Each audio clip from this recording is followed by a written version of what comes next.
Sejam muito bem-vindos ao canal Monumentos, meu nome é Alexandre Loja. Eu sou Eduardo Loja e hoje vamos conhecer um pouco da história do Forte de Copacabana, considerado quando foi construído a mais moderna praça de guerra da América do Sul e um marco para a engenharia militar do seu tempo. Já se inscreva se for novo por aqui, nesse canal somos apaixonados por conhecer todos os detalhes dos monumentos mais fascinantes de nossa história. Não esqueça que em todo final de vídeo iremos listar curiosidades exclusivas e incríveis sobre o monumento tratado. Então fica até o final para não perder cada uma delas. Vale lembrar que não somos especialistas, mas somos apaixonados por história e acho que é legal que a gente conheça juntos um pouco da história desses monumentos incríveis. Então, sem mais enrolação, sejam muito bem-vindos e vamos logo pro vídeo.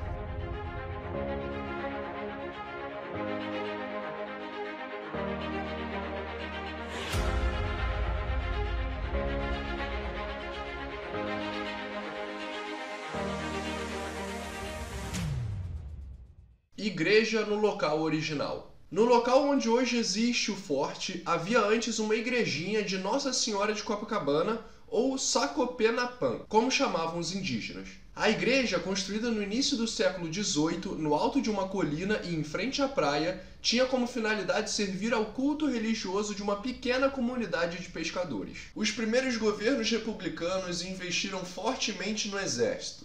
E como o ponto onde estava a igreja era estratégico para as forças armadas, aos poucos imóveis vizinhos foram sendo desapropriados. Logo em seguida, a igreja foi demolida para a criação do espaço físico para o Forte de Copacabana em 1908. Fortes anteriores até o forte atual. Por outro lado, muito antes do forte como conhecemos hoje em dia existir, existiram muitos outros anteriores, sem atingir a igrejinha. Na época da transferência da capital do Brasil de Salvador para o Rio de Janeiro, em 1763, surgiu um projeto para a construção de uma fortificação na ponta da igrejinha, ao final da praia. Sob o governo do vice-rei Dom Luís de Almeida Portugal, de 1769 a 79, foram iniciadas obras na iminência de uma invasão espanhola que se materializou no ano seguinte, em 77, contra a colônia do Sacramento e a ilha de Santa Catarina, no sul do Brasil. Talvez, por essa razão, as obras desse pequeno forte jamais foram concluídas. Já na época da transferência da corte portuguesa para o Brasil, em 1808 a 1821, Dom João VI determinou para o local o projeto de um novo forte, que somente recebeu artilharia em 1823, quando se receava um ataque da armada portuguesa à capital da nação recém-emancipada.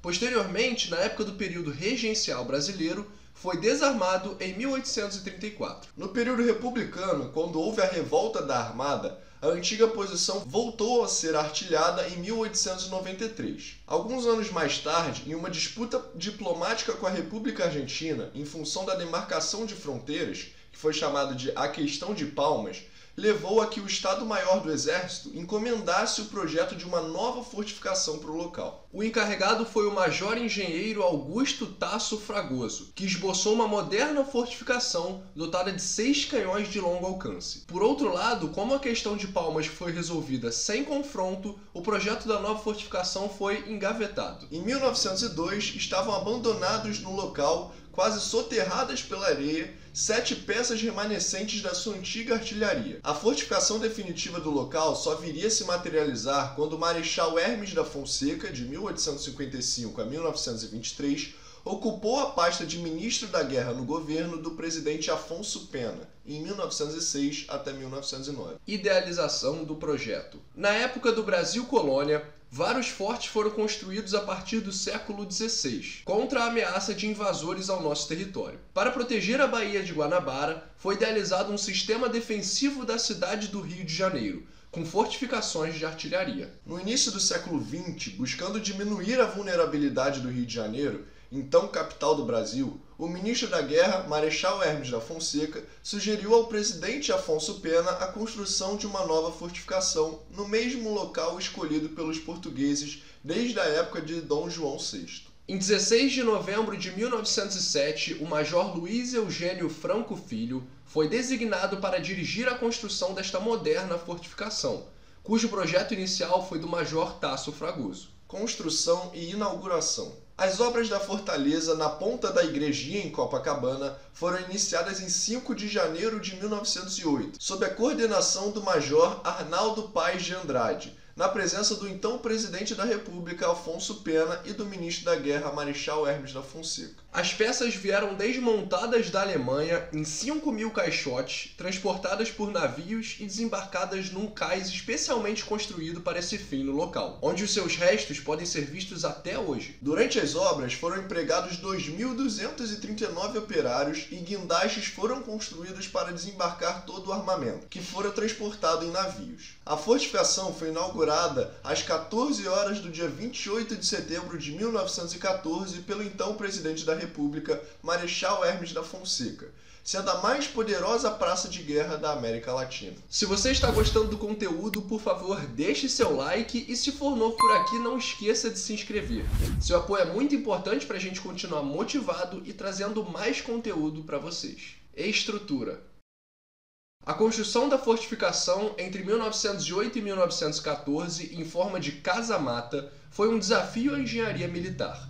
Suas paredes externas, de 12 metros de espessura, voltadas para o mar, acolhem canhões alemães Krupp, assentados em cúpulas encouraçadas e giratórias. Originalmente era prevista a instalação de obuseiros, um tipo de artilharia. Entretanto, o fornecedor do equipamento, a Krupp, convenceu o então presidente da República Brasileira, Marechal Hermes da Fonseca, de que seria mais adequado instalar no local canhões de tiro rápido e de longo alcance, o que foi aceito. A fortificação possui 2 canhões de 305 mm que poderiam atingir alvos a 23 km de distância, 2 canhões de 190 mm e 2 torres de canhões de 75 mm e seus acessórios de manejo. Ocupando uma área de cerca de 114 mil metros quadrados, a fortaleza possui uma usina a diesel que fornecia energia elétrica para o bairro inteiro de Copacabana, além de servir para iluminação, ventilação e operação das peças de artilharia. Dentro do forte possui câmeras de tiro, cozinha, depósito de víveres, paiol de munição, alojamento para oficiais e praças, oratório, oficina, telégrafo, observatório, almoxarifado,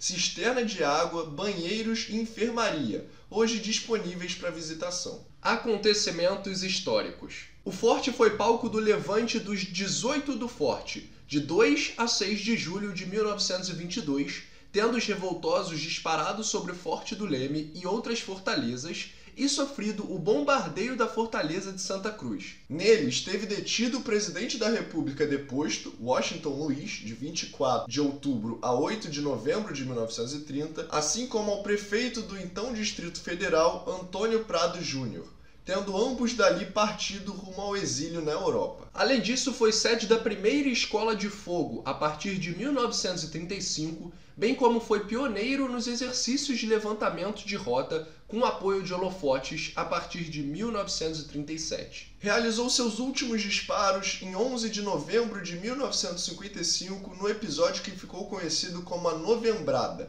por ordem dos militares legalistas comandados pelo Marechal Teixeira Lott, contra o cruzador Tamandaré, que forçara a saída da Barra, transportando Carlos Luz, alguns ministros e aliados rumo a Santos. Na ocasião, foram feitos 12 disparos de advertência durante 20 minutos sem atingir a embarcação, que estava desarmada e com apenas um hélice em funcionamento. Com a extinção das baterias de artilharia de costa, o então ministro do Exército, general Leônidas Pires Gonçalves, determinou que a partir de 4 de maio de 1987 fosse criado o Museu Histórico do Exército nas instalações do Forte de Copacabana. Transformado em espaço cultural, nele destacam-se a exposição permanente de peças de artilharia de costa dos séculos XIX e XX, o Museu Histórico do Exército com peças dos períodos colonial, imperial e republicano, a biblioteca e o Café do Forte, filial da tradicional confeitaria Colombo. Curiosidades sobre o Forte de Copacabana.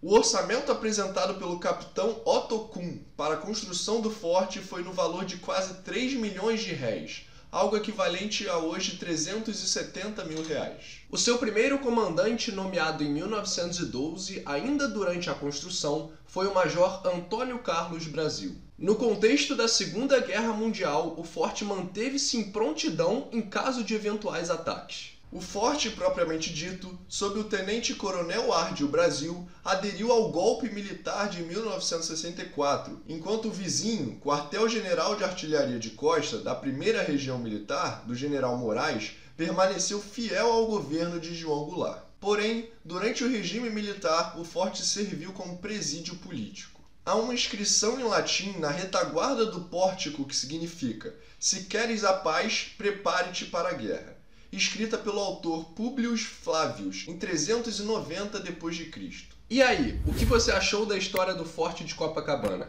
Queria agradecer demais para você que assistiu até aqui. Mais uma vez peço que deixe o like e se inscreva se for novo aqui no canal. Deixe nos comentários sua opinião e nos diga que monumento você deseja conhecer por aqui. Muito obrigado e até o próximo vídeo.